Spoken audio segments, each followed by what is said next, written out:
Bonjour tout le monde et bienvenue sur Irwin's French Class. Aujourd'hui, pour notre activité de compréhension orale, j'ai une super vidéo à vous proposer. Recently in France, we celebrated la Chandeleur, Crepe Day in English, or Candlemas. La Chandeleur is a very popular celebration in France, not so much about religion anymore. I made a video in which I explain my crepes recipe and show the tradition in family.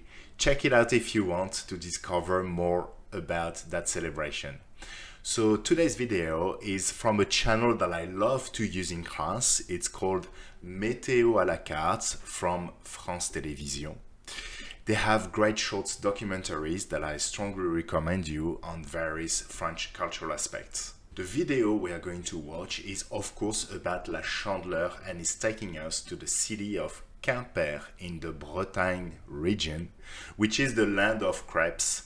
As per the title, Tradition, La Chandeleur se fête dans la capitale des crêpes.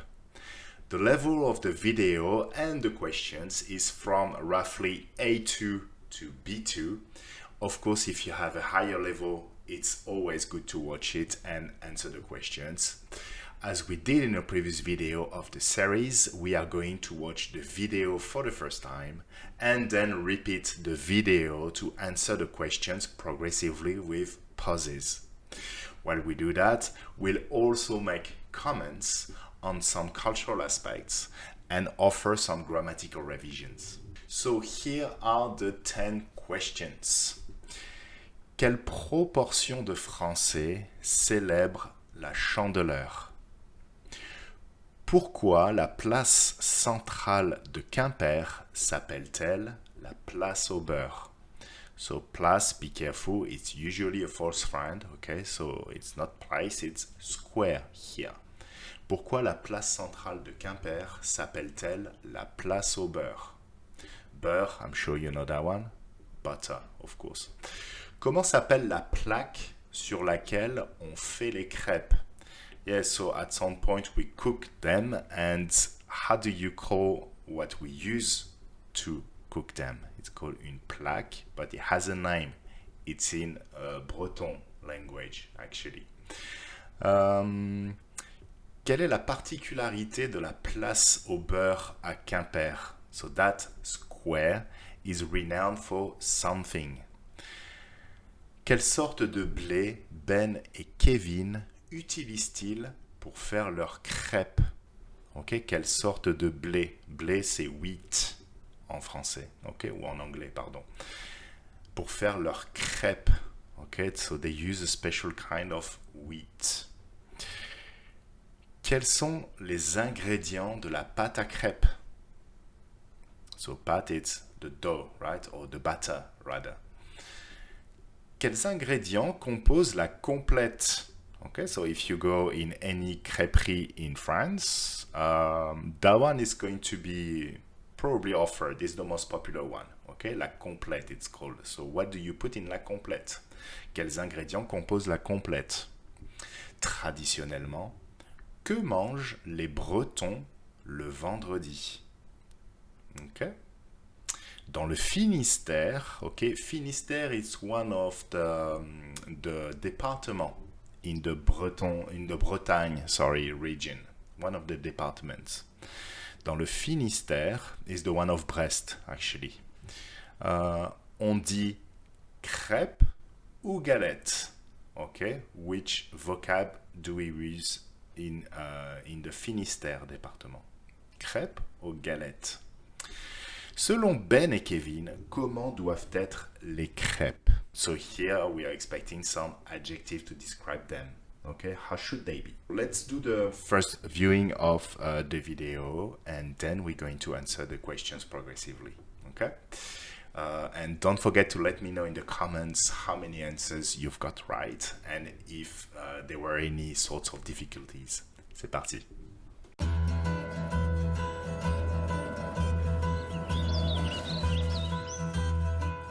Bon, bah, ça sent bien le beurre. C'est ça, il n'y a pas à dire, c'est bon et complète. Ah, c'est clair. Bon appétit. Bon appétit. Ouais, bien fine comme il faut, c'est parfait. Très très bon. Très bon. C'est tout l'amour que t'as mis dedans. C'est ça. L'amour et le beurre. L'amour et le Ah, beurre. le beurre. Un breton sans beurre. Important. C'est un breton qui meurt. Oui. Du beurre et encore du beurre. En Bretagne, à la Chandeleur, on ne déroge pas à la tradition et on ne se laisse pas abattre. Chaque année, le 2 février, c'est jour de fête et de gourmandise pour 9 Français sur 10. Aujourd'hui, direction Quimper, dans le Finistère, la capitale des crêpes. On peut dire que Quimper est la capitale des crêpes, puisque les meilleures crêpes sont fabriquées à Quimper, bien sûr. Moi, j'apprécie particulièrement les crêpes, surtout celles qui sont réalisées par ma mère, bien sûr. C'est les meilleures. Et les meilleures crêpes, il paraît qu'on les trouve dans le centre-ville de Quimper. Yannick est guide et connaît comme sa poche sa ville natale. Il nous emmène sur une place qui porte bien son nom, la place au beurre. On est dans le centre historique de la ville. Place au beurre, elle s'appelle ainsi parce que les femmes des environs venaient ici, auparavant, vendre le beurre sur la place, jusqu'au milieu du 19e siècle à peu près. Et les crêpes, c'est le plat, j'allais dire, traditionnel de base, ce que les paysans pouvaient réaliser avec ce qu'ils avaient sous la main. Dans les fermes, auparavant, il y avait forcément un bilic, c'est-à-dire le plat sur lequel on fabrique la crêpe, que l'on faisait dans la cheminée. Et juste autour de la place au beurre, ici, on a à peu près une dizaine de crêperies. C'est l'une des plus grosses concentrations de crêperies en France. Quimper en compterait 34 et se veut garante d'un patrimoine que les Bretons s'efforcent de préserver. Bonjour, bienvenue à la crêperie au Vieux-Quimper. Rentrez, je vous en prie. Donc ici, vous êtes dans une des plus vieilles crêperies de Quimper et on va vous faire goûter qu'est-ce qu'une crêpe. Ben et Kevin ont repris en 2019 cette crêperie historique qu'ils adoraient déjà en tant que clients. Et puis on aime beaucoup cette crêperie, l'âme qu'elle a en fait, la vieille dame, c'est comme ça qu'on l'appelle. C'est comme ça qu'on l'appelle. Voilà. Le matin quand on arrive, on vient ouvrir la vieille dame. On va mettre en route la vieille dame. Voilà, c'est ce qu'on dit. Alors pour faire des bonnes crêpes, il faut commencer déjà par faire sa pâte. Moi j'utilise du blé noir breton. Moi j'ai chopé ce geste-là à l'âge de 8 ans avec maman. J'ai appris à tourner. Le blé noir ou sarrasin avait quasiment disparu des champs en Bretagne depuis les années 60 au profit des cultures plus rentables. 70% du sarrasin consommé vient d'ailleurs de l'étranger. Mais ces dernières années, des producteurs relancent une culture 100% bretonne. Pour faire une bonne pâte à crêpes, il faut mélanger de la farine, des œufs, de l'eau et du sel et avoir un bon tour de main. On la décolle, on met sur une plaque légèrement moins forte et puis maintenant on va pouvoir s'occuper de garnir la crêpe. Donc faut pas lésiner sur le beurre. Une bonne crêpe, c'est du beurre. Tous les anciens en général de toute façon restent fidèles à la complète, jambon, fromage éventuellement, mais partent pas trop dans des crêpes tarabiscotées. Œufs, jambon, fromage, notez bien qu'une crêpe cuit 30 à 45 secondes en moyenne. La crêpe, pour nous, c'est un patrimoine breton immatériel, mais vraiment très important. C'est comme Astérix, Obélix, on est tombé dedans quand on est petit, quoi. C'est bon pour la 2. Ah le breton, je crois, depuis qu'il est tout petit, il est habitué à manger des crêpes plusieurs fois par semaine. Déjà le mercredi chez la grand-mère, après le vendredi aussi, puisque le vendredi, c'était un vendredi saint. Donc on mangeait soit du poisson, soit des crêpes, on mangeait pas de viande. Donc voilà, donc on est vraiment habitué, et puis ça se transmet de génération en génération. Et puis une crêpe, ben oui, c'est comme une tartine de pain beurre, quoi. On en mange tous les jours, même à 4 heures. Voilà. Mais alors, débat éternel, dit-on crêpe ou galette?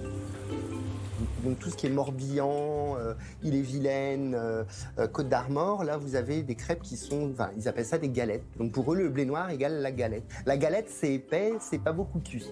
Dans le Finistère, on ne fait pas des galettes, on fait des crêpes. Il faut vraiment que ce soit très fin et bien cuit, donc croustillant, bien beurré. Et là c'est parfait. Et là ça c'est une crêpe. Pour impressionner vos convives et changer de la traditionnelle crêpe plate, Ben a une petite astuce. Je vais vous proposer un pliage complètement différent. Donc il va être en forme pyramidale. Vous n'aurez plus qu'à garnir après. Il plie les 3 côtés de la crêpe pour former un triangle. L'important, ça va être de garder le volume sur ses bords. Puis il redresse 2 des côtés pour former une pyramide. Et c'est ensuite à vous de choisir la garniture. En version sucrée enfin, l'artiste vous propose un dessert entre la coiffe bretonne et la crêpe dont lui seul a le secret. Une crêpe montée. avec une ganache pistache, chocolat, des pistaches caramélisées et de la chantilly. Et plus qu'à vous régaler. En Bretagne, la Chandeleur, c'est donc tous les jours. À vous de jouer ce soir et ce week-end à la maison. Okay, so I hope you answered all the questions. We are going to watch the video one more time, okay, and answering progressively the questions. Okay, so let's repeat the video and let's answer the questions. So the first one was, quelle proportion de Français célèbre la Chandeleur? Oh, and by the way, that flag is the one of the Bretagne region. Okay, so it's le drapeau breton. Il est noir et blanc. Okay, so you see Finistère, you have it in one of the questions. So it's that département over here. Okay, et la Bretagne est composée de 1, 2, 3, 4 départements au total. Bon, bah, ça sent bien le beurre. C'est ça. Il n'y a pas à dire. C'est bon et complète. Ah, c'est clair. Bon appétit. And the place itself, right? La crêperie is very typical of you know, like the kind of crêperie that you will find in France, right? With old stones like that, old furnitures like this. So really like in its juice, we say in France, okay? Dans son jus. Appétit. Ouais, bien fine comme il faut, c'est parfait. Très très bon. Très bon. C'est tout l'amour que t'as mis dedans. C'est ça. L'amour et le beurre. L'amour et le beurre. Le beurre. Un breton sans beurre. C'est un breton qui meurt. Oui. Un breton sans beurre, c'est un breton qui meurt. I'm not sure if you picked that up. It's what they say. So that's an expression. Un breton sans beurre, c'est un breton qui meurt. A breton without butter is a breton who dies. Yeah, so butter is really, really important in their culture. I've got some family friends who used to eat butter. I mean, just to explain you. So when you set the table, so they would put butter every time on the table, so they would just eat it with some bread, okay, spread on bread, that's it, and it's salted butter, okay, that they use, and that's systematical every single meal. So basically the table is not set without the butter on it. Du beurre et encore du beurre. En Bretagne, à la Chandeleur, on ne déroge pas à la tradition et on ne se laisse pas abattre. Chaque année, le 2 février, c'est jour de fête.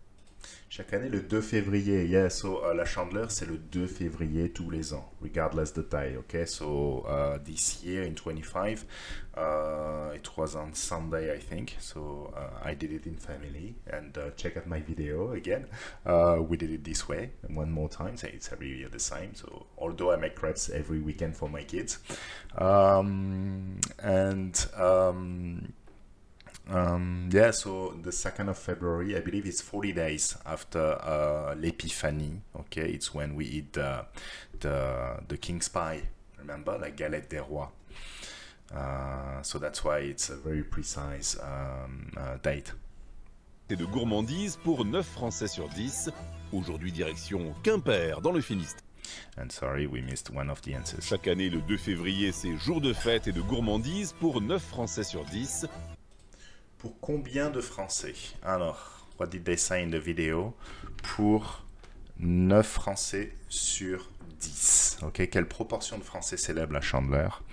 We can answer 9 Français. And don't forget the F capital, okay, the capital F. So, because it's people, all right? We're talking about people here. It's not a nationality. 9 Français sur 10 célèbrent la Chandeleur.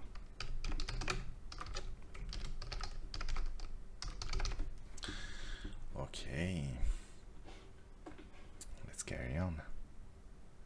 Aujourd'hui, direction Quimper, dans le Finistère, la capitale des crêpes. On peut dire que Quimper est la capitale des crêpes, puisque les meilleures crêpes sont fabriquées à Quimper, bien sûr. Moi, j'apprécie particulièrement les crêpes, hein, surtout celles qui sont réalisées par ma mère, bien sûr. C'est les meilleures. Yeah, well, let's pause here. Celles qui sont réalisées par ma mère, bien sûr, c'est les meilleures. Celles qui sont réalisées par ma mère, bien sûr, c'est les meilleures, ok?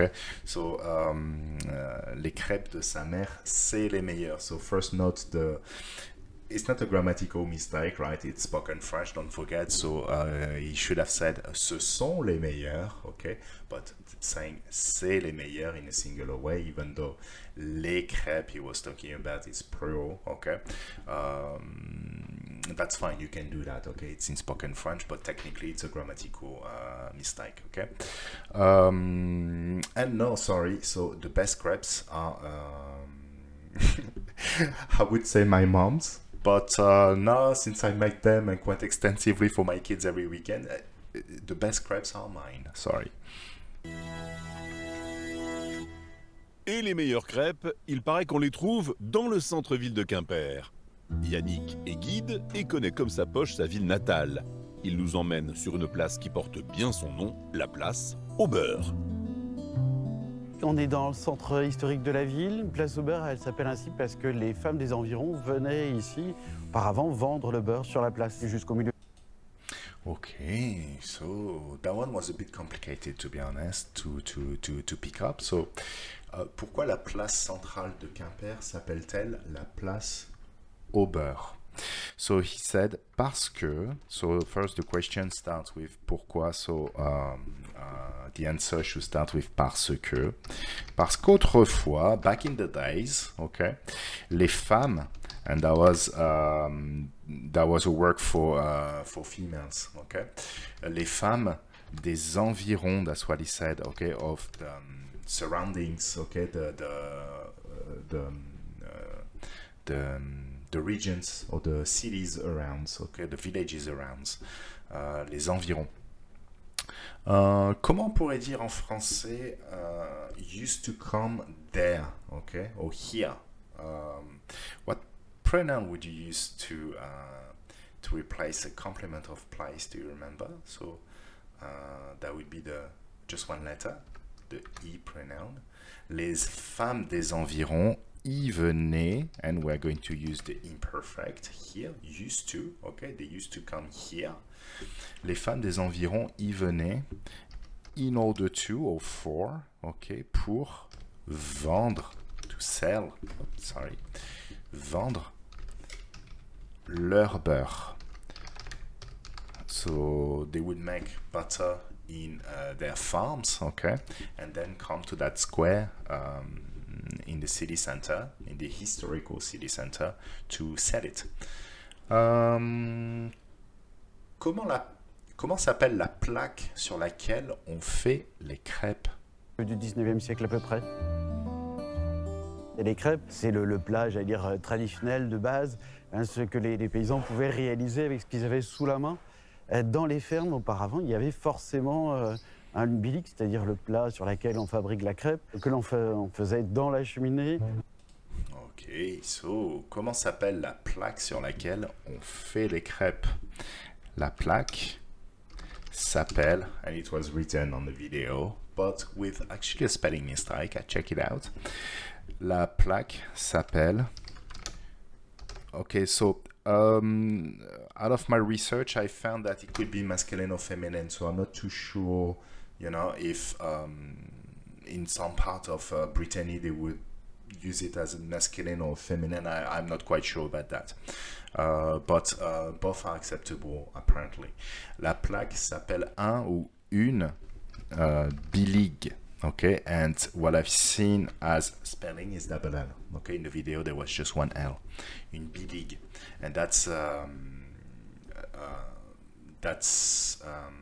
noun that's in Breton language. Okay, en langue bretonne. Numéro 4. Quelle est la particularité de la place au beurre à Quimper? Juste autour de la place au beurre, ici, on a à peu près une dizaine de crêperies. C'est l'une des plus grosses concentrations de crêperies en France. Quimper. Ok, alors sur la place, how many crêperies are they? Sur la place, il y a, the guide said, une dizaine, okay? Une dizaine, so it's based on the number 10, of course. So en anglais, we rather use douzaine or dozen for that. Une dizaine de crêpes.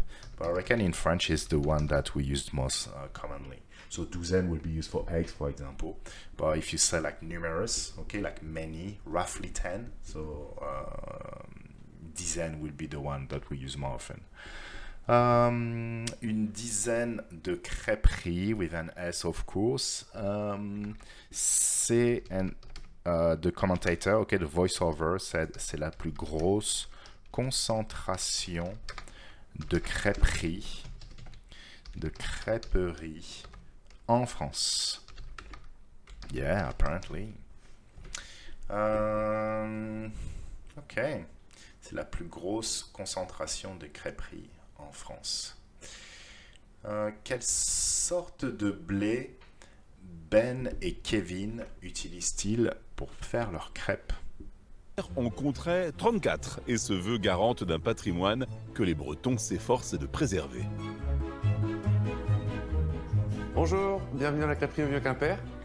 Rentrez, je vous en prie. Donc ici, vous êtes dans une des plus vieilles crêperies de Quimper et on va vous faire goûter qu'est-ce qu'une crêpe. Ben et Kevin ont repris en 2019 cette crêperie historique qu'ils adoraient déjà en tant que clients. Et puis on aime beaucoup cette crêperie, l'âme qu'elle a en fait, la vieille dame, c'est comme ça qu'on l'appelle. C'est comme ça qu'on l'appelle. Voilà. Le matin quand on arrive, on vient So they call their crêperie la vieille dame, okay, the old lady. ouvrir la vieille dame. On va mettre en route la vieille dame. Voilà, c'est ce qu'on dit. Alors pour faire des bonnes crêpes, il faut commencer déjà par faire sa pâte. Moi j'utilise du blé noir breton. Moi j'ai chopé ce geste-là à l'âge de 8 ans avec maman. J'ai appris à... So you must have the answer already, okay, but let's keep going. à tourner. Le blé noir ou sarrasin avait quasiment disparu des champs en Bretagne. Ok, so quelle sorte de blé Ben et Kevin utilisent-ils? Ils utilisent... What color is the blé? Ils utilisent du... And don't forget the du here, okay? So that's a partitive article, okay, for some. Du blé noir, okay? So le blé noir, in French it's also called, aussi appelé sarrasin. Sarrasin. And I believe in English it's called buckwheat, okay? So it's a kind of wheat. Du sarrasin. Depuis les années 60, au profit des cultures plus rentables. 70% du sarrasin consommé vient It's beautiful, isn't it? d'ailleurs de l'étranger. Mais ces dernières années, des And they say that most of the sarrasin it's from other countries. Okay. producteurs relancent une culture 100% bretonne. Pour faire une bonne pâte à crêpes, il faut mélanger de la farine, des œufs, de l'eau et du sel et avoir un bon tour de main. Ok, et avoir un bon tour de main. Yeah, avoir un tour de main, it's to do well something actually, and so it's going to be a difficult task. Okay.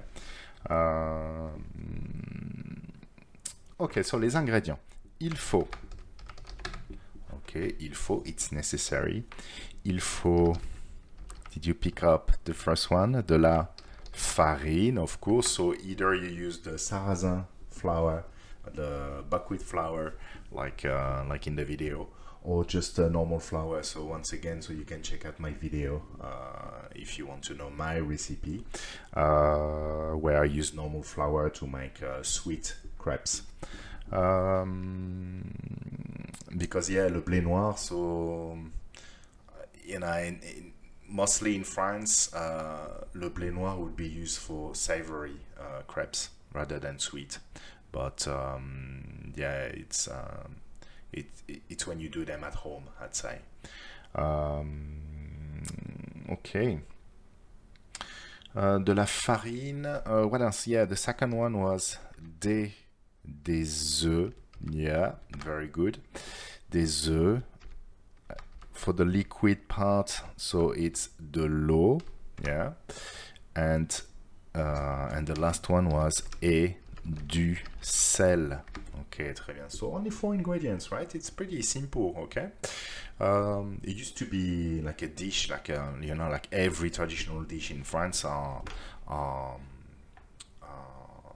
for like regular people, right? And even poor people, okay? So it shouldn't cost you a lot, even to do bœuf bourguignon back in the days I'm talking about. Now it's pretty expensive. Same for bouillabaisse, okay, in Marseille, which is probably a better example. It used to be very cheap to make because it was the fish that you wouldn't sell, right?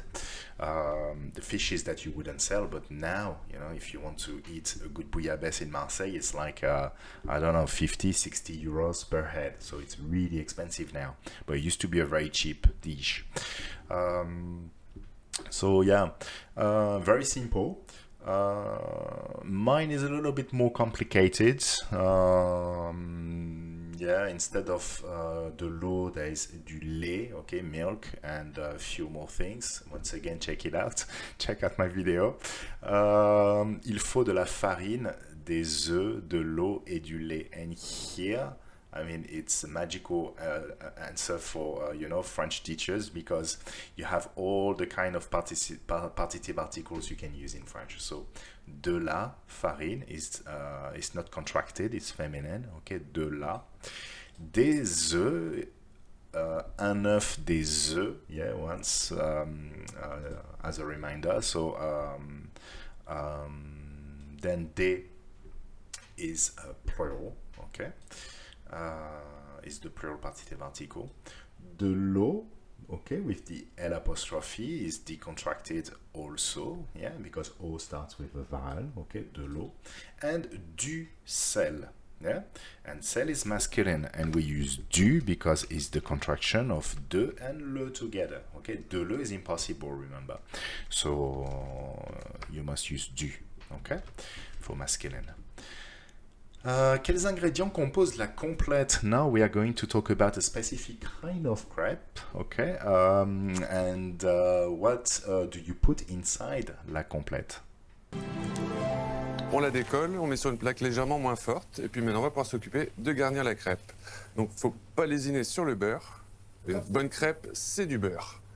Tous les anciens en général de toute façon restent fidèles à la complète, jambon, fromage éventuellement, mais partent pas trop dans des crêpes tarabiscotées.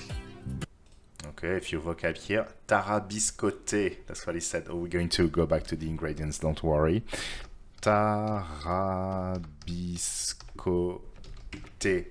Tarabiscoté, it could be a verb, an ER verb, but he used it as an adjective here. So tarabiscoté, it's familiar for complicated, okay? Yeah, over-elaborated probably. Yeah, tarabiscoté. Les ingrédients, ok. Œufs, jambon, fromage, notez bien qu'une crêpe cuit 30 à 45 secondes en moyenne. Okay, so the voiceover actually said all the ingredients. La complète.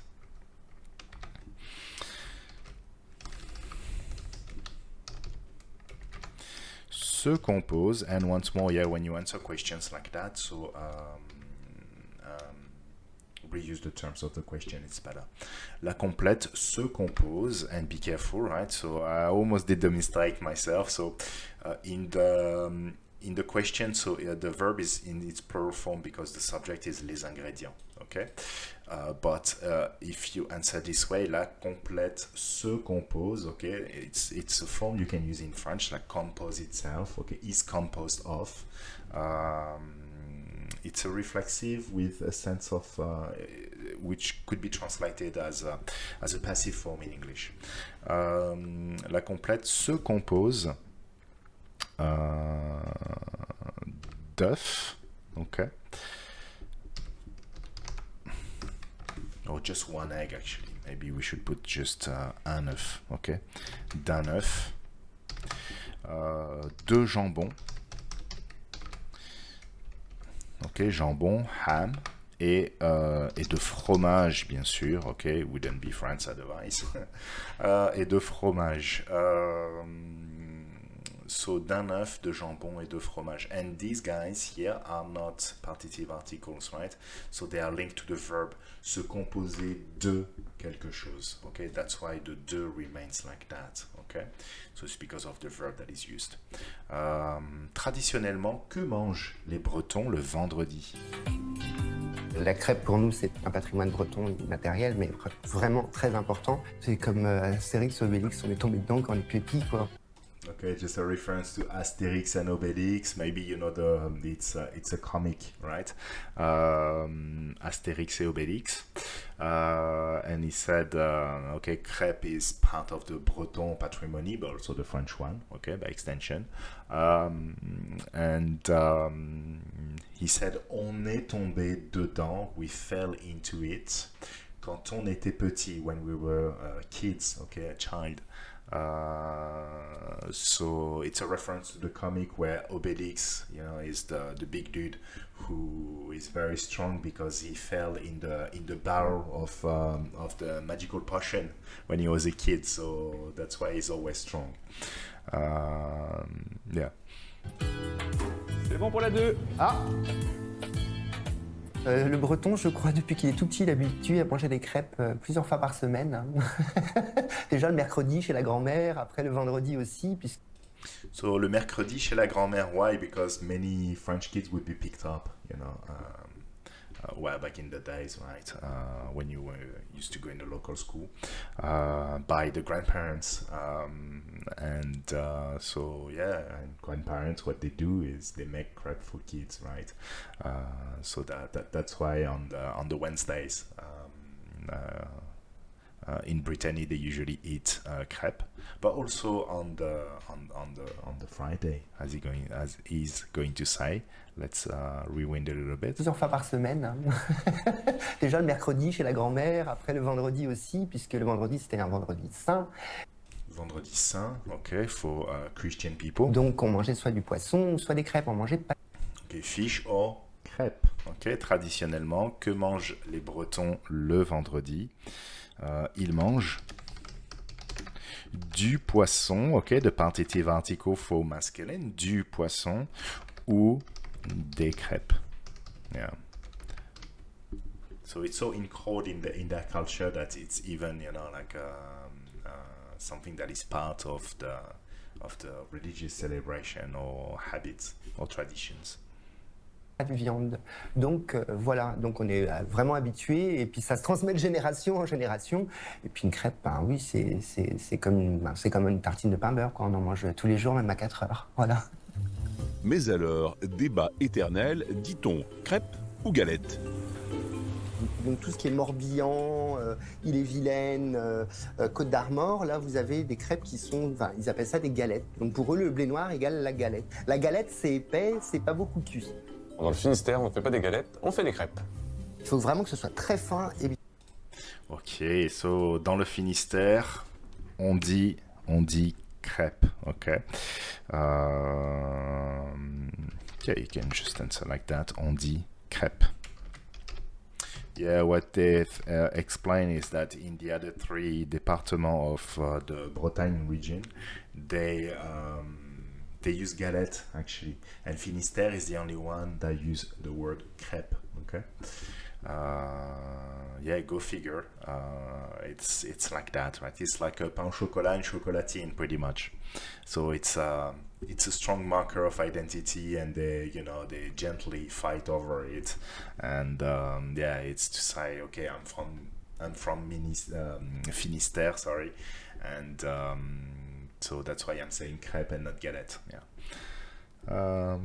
Comment doivent être les crêpes? So they're going to describe the best crêpes for them, so the best qualities.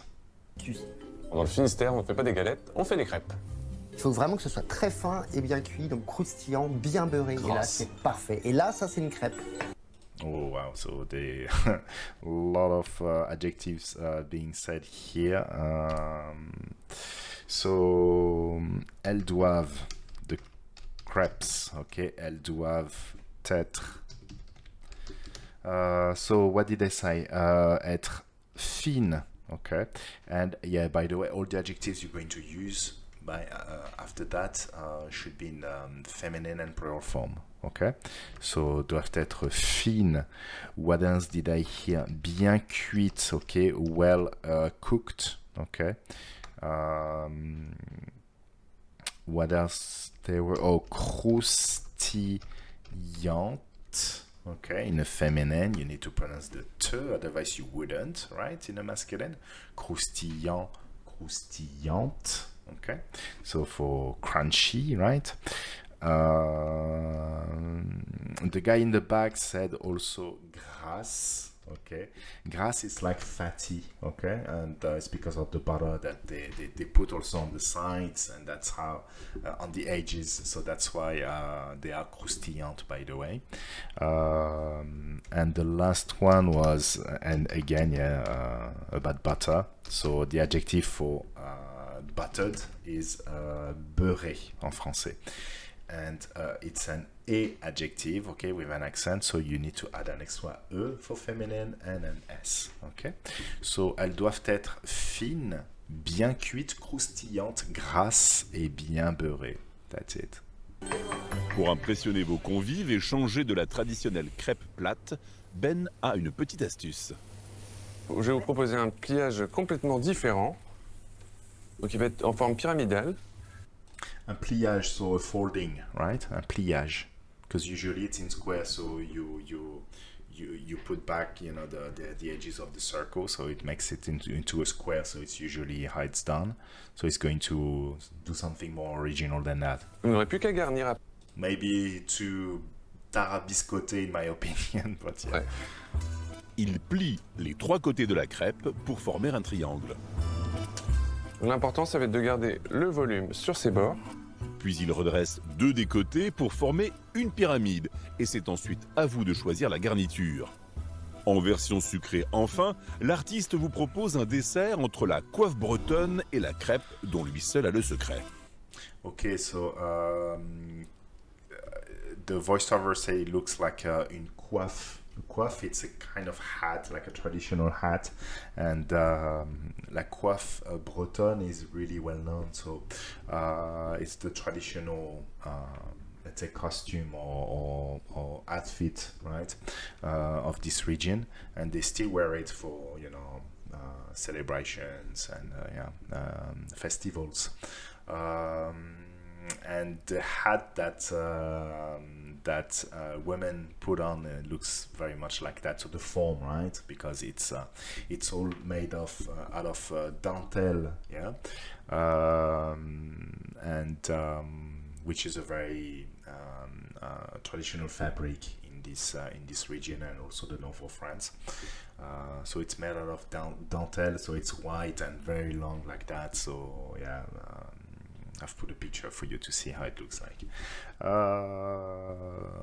Okay, let's continue. Une crêpe montée avec une ganache pistache, chocolat, des pistaches caramélisées et de la chantilly. Et plus qu'à vous régaler. En Bretagne, la Chandeleur, c'est donc tous les jours. À vous de jouer ce soir et ce week-end à la maison. Alright guys, so I hope that you answered all the questions, okay? And once again, let me know in the comments, you know, how many answers you've got right, and if there were any sorts of difficulties. So also, you know, if you didn't understand something and you want to say, okay, so what did they say at that moment and all that, so you can ask me, of course. Yeah, so I hope that you enjoyed that video. N'oubliez pas de vous abonner et d'ajouter un pouce bleu à cette vidéo. It really helps. Et à bientôt. Au revoir. Salut. Ciao.